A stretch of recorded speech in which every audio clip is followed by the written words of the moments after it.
Eu gostaria de poder dizer que aquela noite foi apenas mais uma entre tantas outras celebrações familiares, que as luzes estavam bonitas, que os risos fluíam naturalmente e que o ambiente estava carregado de amor. Mas, na verdade, aquela foi a noite que marcou meu coração com um peso que jamais esquecerei. Tudo começou com a chegada do meu irmão, Daniel, e da noiva, Letícia. Ele sorridente como sempre, ela deslumbrante e claramente emocionada. O salão estava decorado com primor, como se cada flor tivesse sido colocada para dizer ao mundo que o amor deles era digno de aplausos. E, de fato, todos aplaudiram. Exceto eu, não por inveja, mas por uma sensação estranha que me apertava o peito desde o momento em que entrei naquele lugar. Me sentei em um canto como de costume. Desde criança, sempre fui o mais reservado da família, aquele que falava pouco, que não sabia se impor, e por isso quase nunca era notado. Ou, se notado, era lembrado apenas por comparações ingratas que, com o tempo, deixaram cicatrizes invisíveis. Meu nome é Rafael, tenho 36 anos, e apesar de toda a minha dedicação à vida, ao trabalho e até mesmo à própria família, sempre fui tratado como o fardo a ser tolerado. Eu nunca fui o filho brilhante, nem o irmão inspirador. Sempre fui, aos olhos do meu pai, o quase. A noite seguia, brindes eram feitos, sorrisos lançados de um lado para o outro. E então meu pai se levantou.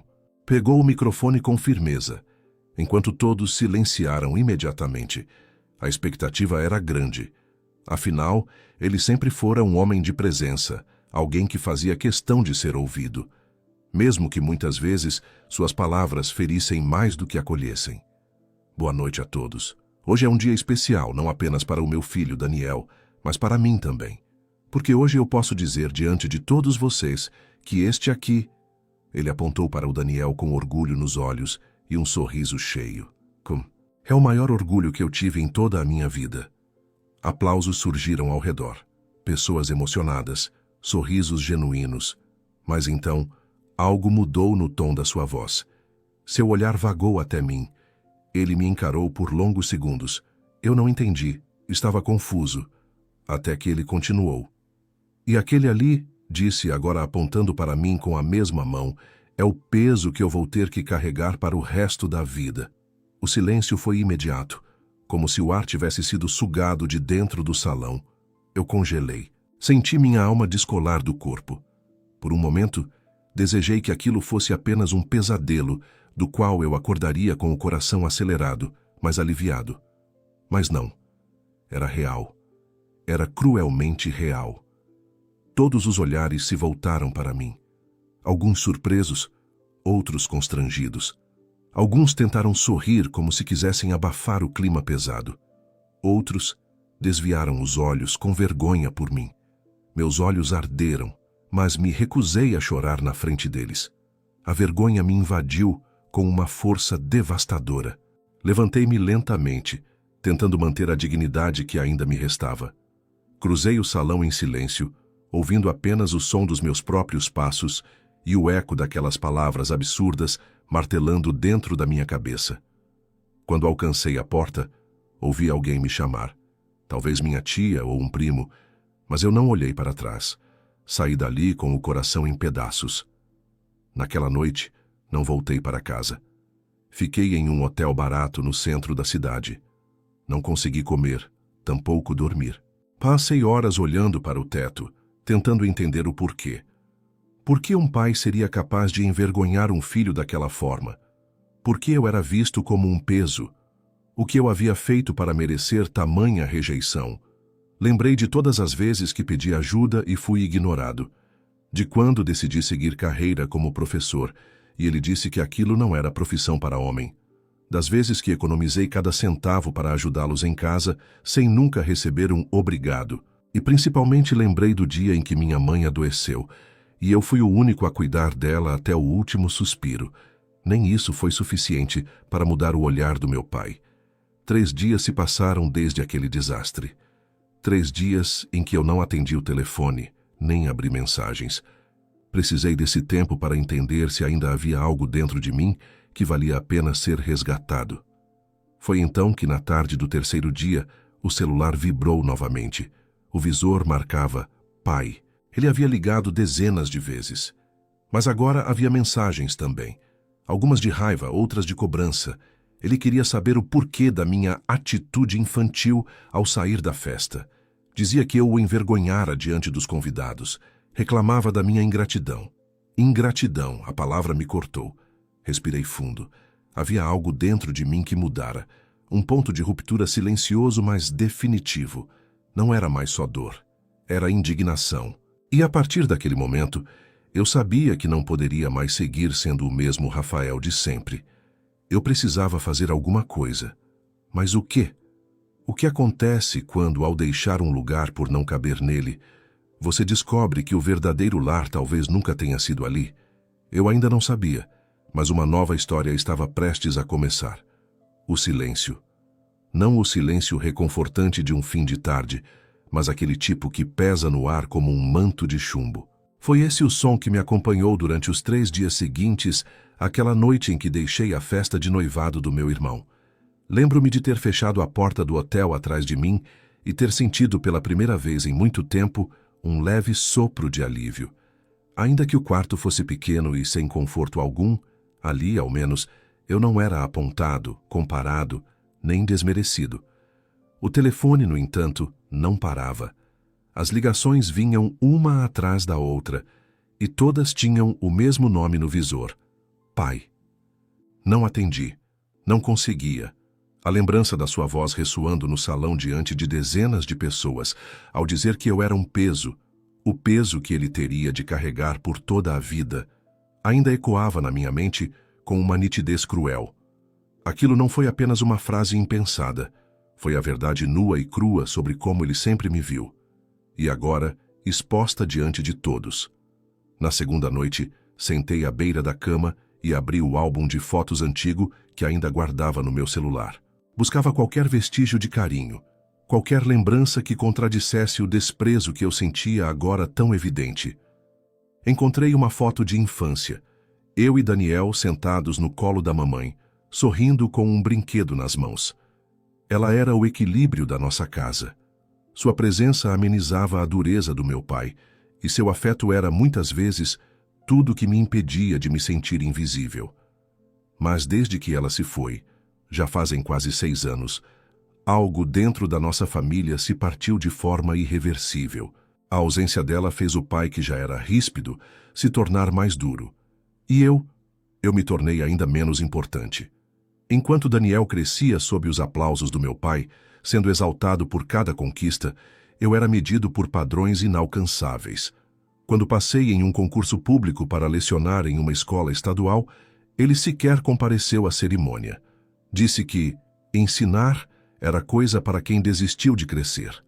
Naquele dia, fui sozinho receber meu certificado, e mesmo assim, guardei o papel com orgulho. Na terceira manhã, decidi sair do hotel e caminhar. Precisava respirar, ver o mundo lá fora, talvez me lembrar de que havia vida além daquelas paredes e além da minha família. Caminhei sem rumo, apenas andando, como se meus pés pudessem me guiar a alguma revelação. Passei por uma praça onde algumas crianças brincavam. Sentei-me num banco sob uma árvore e fiquei observando. Ali, entre sorrisos inocentes e corridas desengonçadas, percebi algo. Aquelas crianças não sabiam ainda o que era ser rejeitado por quem deveria protegê-las. E me perguntei em que momento na minha vida eu deixei de ser uma criança que acreditava no amor do pai para me tornar um adulto que apenas o temia. Meu celular vibrou mais uma vez. Dessa vez, era uma mensagem longa. Era ele. Você fugiu da festa como um moleque. Não tem ideia do que as pessoas comentaram depois. Não tenho culpa se você não é como seu irmão. Já passou da hora de crescer e aceitar a vida que tem. Você me envergonha. Sempre envergonhou. As palavras frias como punhais me feriram mais do que qualquer grito. Era como se, finalmente, ele tivesse retirado a máscara e me revelado o que sempre pensou, mas nunca teve coragem de dizer tão diretamente. Era a confirmação de tudo o que eu sempre temi. Não respondi. Apenas desliguei o celular. Voltei ao hotel, sentei-me diante do espelho e me encarei por alguns minutos. Era um rosto comum, talvez até cansado demais para a minha idade. Mas por trás daqueles olhos havia um homem que já suportara muito mais do que deveria. E algo dentro de mim dizia que aquele momento não era o fim, era o começo de alguma coisa. Naquela mesma noite, recebi uma ligação diferente. Era da minha madrinha, tia Sílvia. Ela morava em outra cidade e sempre teve um carinho especial por mim. Sua voz ao telefone era suave, acolhedora. Rafa, fiquei sabendo do que aconteceu. Sinto muito, meu querido. Seu pai passou dos limites. Se quiser vir passar uns dias aqui em casa, as portas estão abertas. Você precisa respirar novos ares, filho. Naquele instante, senti que talvez eu tivesse uma chance de reconstruir algo em mim, uma chance de encontrar a minha voz, longe das paredes que abafavam tudo o que eu era. Aceitei o convite. Enquanto preparava minha mochila com algumas roupas, livros e o mínimo necessário, olhei uma última vez para o celular desligado sobre a mesa. Eu não sabia o que me aguardava naquela nova cidade, mas sabia que, ao menos, seria longe de quem insistia em me fazer acreditar que eu era um fardo. O que eu não imaginava é que, ao aceitar aquele convite, eu estaria prestes a descobrir um segredo de família guardado há anos. Algo que mudaria completamente minha percepção sobre o passado e sobre mim mesmo. A viagem até a cidade de minha madrinha durou pouco mais de 4 horas. Um trajeto silencioso, no qual as janelas do ônibus refletiam muito mais do que as paisagens da estrada. Eu via ali, como num espelho, pedaços da minha própria história, fragmentos de um passado em que, tantas vezes, lutei para conquistar o amor de alguém que jamais fez questão de oferecê-lo. Minha chegada foi discreta. Tia Sílvia me esperava na rodoviária com o mesmo olhar afetuoso que eu conhecia desde a infância. Ela sempre foi o oposto do meu pai, generosa, doce, acolhedora. Quando me viu, abriu os braços e me abraçou com força, e eu, pela primeira vez em dias, permiti que algumas lágrimas escapassem. Não era tristeza, era alívio. Você não merece passar por isso, meu querido. Você nunca mereceu, disse ela, enquanto me conduzia até o carro. A casa dela era simples, mas aconchegante, um lugar onde o tempo parecia passar mais devagar, como se cada detalhe tivesse sido colocado ali com intenção e amor.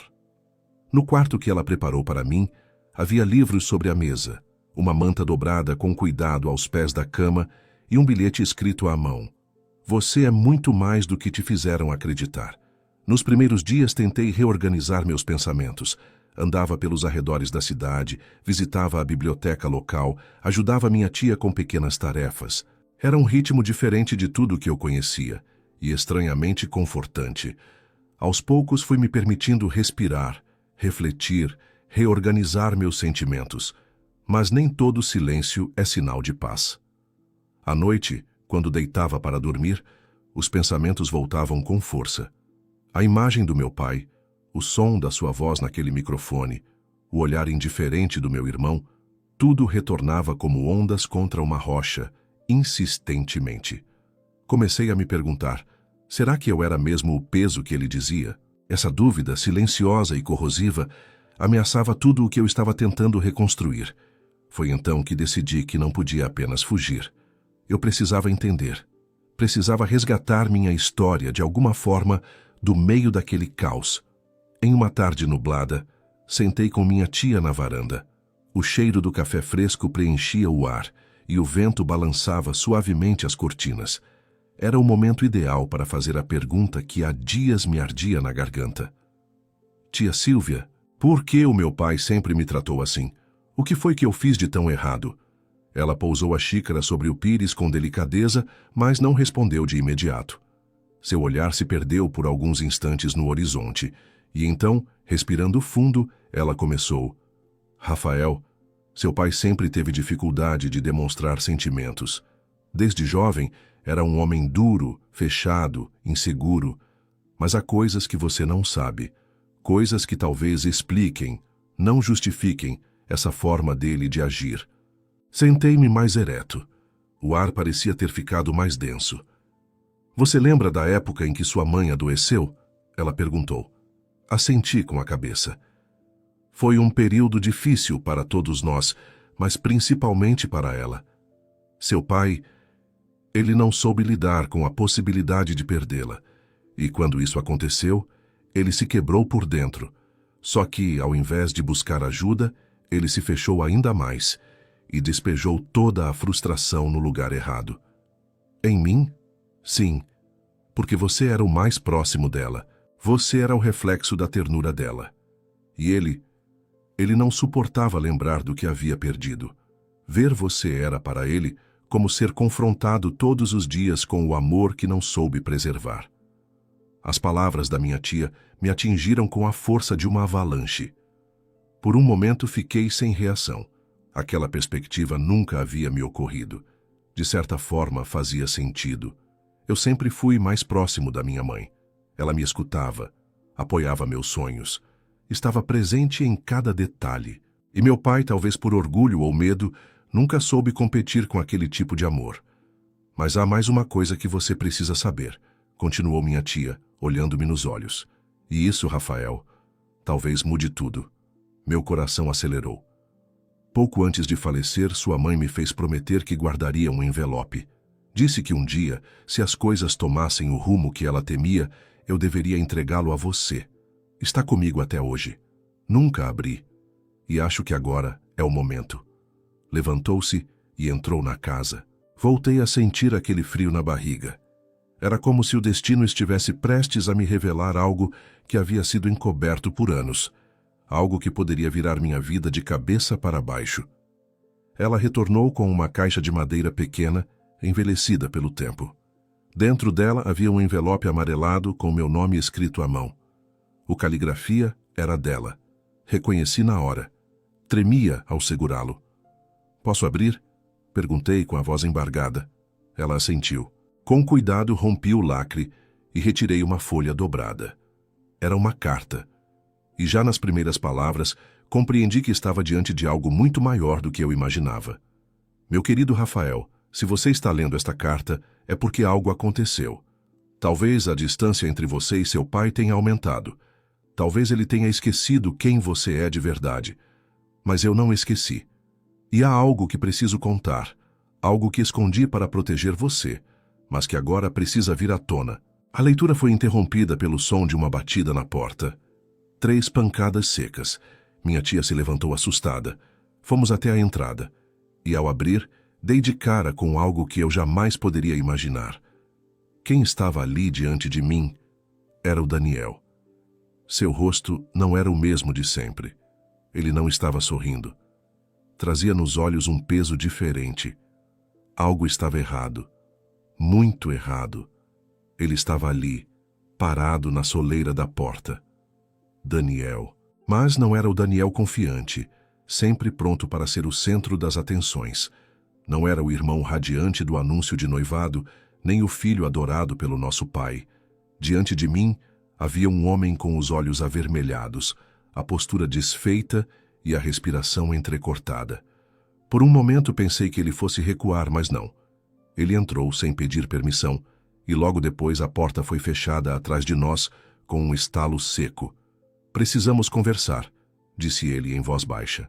Minha tia nos deixou a sós na sala. Sentei-me no sofá com a carta da minha mãe ainda nas mãos, mas não consegui voltar a ela. Todo o meu foco agora estava naquele rosto familiar e estranho ao mesmo tempo. Não imaginei que viria até aqui. Falei, tentando controlar a tensão na minha voz. Nem eu. Mas, depois do que ouvi do pai ontem à noite, não consegui mais ficar calado. Levantei as sobrancelhas. Ouviu o quê? Daniel suspirou fundo, sentou-se na poltrona em frente a mim e levou as mãos ao rosto. Estava claramente abalado. E por alguma razão, aquilo mexeu comigo. Era raro vê-lo assim. Depois que você foi embora da festa, ele não parou de falar sobre você. Dizia que você era ingrato, que causou vergonha, mas depois que todos foram embora, ele estava diferente. Bebeu além da conta e começou a dizer coisas estranhas. Coisas sobre a mamãe, sobre você. Meu corpo enrijeceu. Estava claro que o que viria a seguir não seria fácil de ouvir. Ele falou que você nunca foi filho dele, que sempre soube disso, que aceitava a sua presença por causa da mamãe, mas que, depois que ela morreu, não via mais sentido em manter a farsa. As palavras caíram sobre mim como pedras. Eu já havia sentido inúmeras vezes que era tratado de maneira desigual. Mas aquilo era outra coisa. Era o tipo de revelação que desmorona tudo que se conhece como verdade. Você está dizendo que ele sabe que eu não sou filho biológico dele? Sim, e eu não sabia. Rafael, eu juro que não sabia de nada disso. Eu achava que ele te tratava mal por frieza, por temperamento. Mas agora eu entendo que ele te rejeitava porque não conseguia suportar algo que representava uma escolha da mamãe, uma vida antes dele.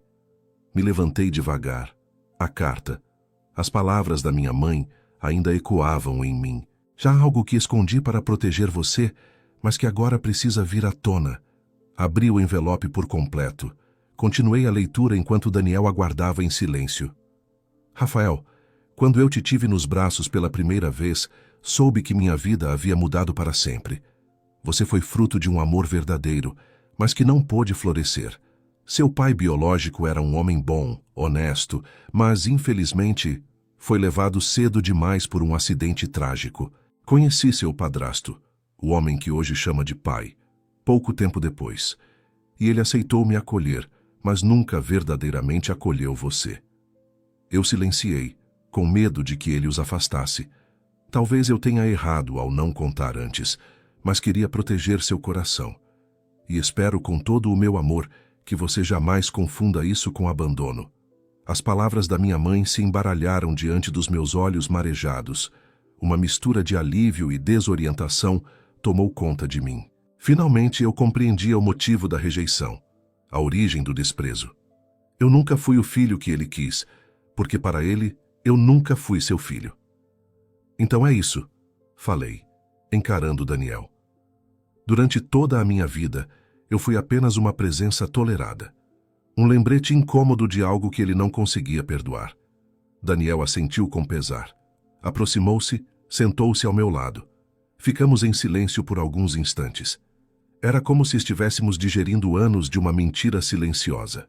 Rafael, eu sei que o que ele fez é imperdoável, mas quero que saiba que para mim você sempre foi meu irmão. E se eu errei em não enxergar antes o que você passava, eu peço perdão. Foi a primeira vez que ouvi aquilo dele, um pedido de perdão genuíno, e por algum motivo não consegui guardar mágoa. Estendi a mão. Ele segurou. Agora tudo faz sentido, murmurei. Mas ainda há uma coisa que não entendo. Por que minha mãe aceitou viver sob aquele teto se sabia que ele me desprezava? Por que suportou isso em silêncio? Daniel abaixou o olhar. Havia algo mais ali, algo que ele ainda não havia contado.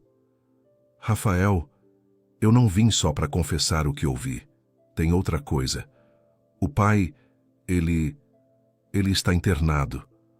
Sofreu um princípio de infarto na manhã de hoje. A Letícia me ligou avisando. Está no hospital, sedado. E antes de desmaiar, ele disse que precisava te ver. Que precisava contar a você uma última verdade. Algo que, segundo ele, mudaria tudo. Senti o ar escapar dos meus pulmões. Depois de uma vida de desprezo, comparações e silêncio, meu pai, ou melhor, o homem que eu chamei de pai por mais de 3 décadas, agora queria me ver. Queria dizer algo. Uma última verdade? Tudo dentro de mim gritava em conflito. Eu deveria ir até ele? Ou deixá-lo com o peso das palavras que me lançou por toda a vida? Mas havia algo mais forte. A necessidade de encerrar esse ciclo. De olhar nos olhos dele, talvez pela última vez, e compreender o que ele ainda escondia. Eu vou, disse. Mas não por ele, por mim. E enquanto Daniel assentia em silêncio, senti que estava à beira de uma revelação que poderia reescrever completamente a história da minha família. O hospital ficava no centro da cidade, uma construção antiga de corredores estreitos e paredes brancas com cheiro de antisséptico. Enquanto caminhava em direção ao quarto de internação, ao lado de Daniel, sentia o peso de todos os anos que carreguei às costas. Cada passo parecia costurar as últimas linhas de uma história que eu não escolhi viver, mas que agora, finalmente, eu começaria a reescrever por mim mesmo. Ao chegarmos à recepção da ala de internação, uma enfermeira nos conduziu até o quarto. Meu coração batia de maneira descompassada, como se não estivesse preparado para o que me aguardava atrás daquela porta. Respirei fundo. Olhei para Daniel, que me deu um leve aceno com a cabeça, e entrei. Ele estava ali, pálido, deitado, com tubos ligados ao braço e oxigênio no nariz, mas ainda consciente. Seus olhos, mesmo enfraquecidos, me reconheceram imediatamente. E algo estranho aconteceu naquele instante. Pela primeira vez, não havia frieza no seu olhar, nem arrogância. Havia cansaço e arrependimento. Aproximei-me devagar. Fiquei de pé ao lado da cama, sem saber o que dizer. Ele falou primeiro com voz rouca entrecortada. Você veio, disse, quase como uma confissão. Eu vim por mim, porque eu precisava entender. Ele assentiu, fechando os olhos por um momento. Um silêncio pairou entre nós, um silêncio pesado, mas necessário. Rafael, ele começou, eu fui um covarde por nunca ter te contado a verdade, por nunca ter tido coragem de olhar para você sem o filtro da dor e do orgulho. Eu sabia desde o início que você não era meu filho de sangue, mas sua mãe, ela te amava com tanta intensidade, com tanta devoção que eu... Ele se calou por um instante, tomado por uma tosse leve. Abaixei o olhar. Aquilo era difícil de ouvir, e ainda mais difícil de sentir. Ela me pediu que cuidasse de você, e eu prometi. Mas nunca consegui enxergar você como parte de mim. Não por sua culpa, mas porque eu era fraco demais para amar algo que não nasceu de mim. Era egoísta demais para entender que sangue não é o que define um pai. Respirei fundo. Aquilo doía, mas também explicava tudo. Então, por que agora? Por que me chamar aqui depois de tudo o que disse? Ele me encarou com os olhos úmidos. Porque, apesar de tudo, eu sei que errei. E não sei quanto tempo mais tenho. Queria te pedir perdão, Rafael. Não por esperar que você me perdoe de imediato, mas porque preciso dizer isso em voz alta. Eu falhei com você. E se há algo de valor que posso deixar, é essa verdade. Você foi melhor do que eu jamais mereci como filho. As palavras foram ditas com sinceridade. Eu as senti. Não eram desculpas vazias. Eram as palavras de um homem quebrado que finalmente enxergava a ruína que construiu. Me sentei ao lado da cama. Não chorei. Não gritei. Apenas fiquei em silêncio por um longo tempo. Eu não sei se posso te perdoar hoje, falei olhando para ele com firmeza. Mas ouvir isso muda tudo. Eu passei a vida tentando provar que era digno de amor. E hoje percebo que nunca foi minha culpa não tê-lo recebido. Ele fechou os olhos. Um suspiro escapou de seus lábios. Talvez alívio, talvez exaustão. Viva a sua vida, Rafael. Viva como ela sempre quis que você vivesse. Com dignidade, com bondade, com liberdade. Disse ele com voz embargada. Aquela foi a última conversa que tivemos. 2 dias depois ele faleceu. Tranquilo, segundo os médicos, com o semblante sereno. No velório, poucos sabiam de tudo o que havia acontecido. Daniel ficou ao meu lado o tempo inteiro. Pela primeira vez éramos irmãos de verdade. Sem rivalidades, sem comparações, apenas 2 homens que haviam sido marcados pela mesma história e que agora tentavam recomeçar. Após o enterro, retornei à casa de minha tia. Levei comigo apenas a carta da minha mãe e um novo propósito. Voltei a lecionar. Com mais paixão do que nunca, descobri em cada sala de aula que o amor que eu tanto procurei podia ser multiplicado na forma de conhecimento, de cuidado, de atenção aos meus alunos. E, estranhamente, ali me senti completo. Mais do que isso, comecei a escrever. Contei minha história com nomes alterados em pequenos textos e crônicas. E um dia, uma dessas histórias chegou às mãos de uma editora. Meses depois, publiquei meu primeiro livro. A dedicatória era simples. Para aqueles que carregaram o peso de uma rejeição injusta, vocês não são o erro, são a resistência. Hoje vivo em paz, não com a ausência de feridas, mas com a consciência de que transformei cada uma delas em uma ponte. E talvez seja isso o que importa. O amor que busquei no lugar errado, encontrei em mim, na minha vocação, na minha verdade e, acima de tudo, na coragem de não me tornar aquilo que me feriu. Não é o sangue que nos define, é o respeito, é o amor, é a escolha diária de sermos melhores do que o que tentaram nos fazer acreditar. Se você também cresceu se sentindo o fardo de alguém, entenda, você não é o peso, você é a força. E um dia, quem te feriu verá, ou a vida fará com que veja, o que você sempre foi, um milagre que sobreviveu ao abandono.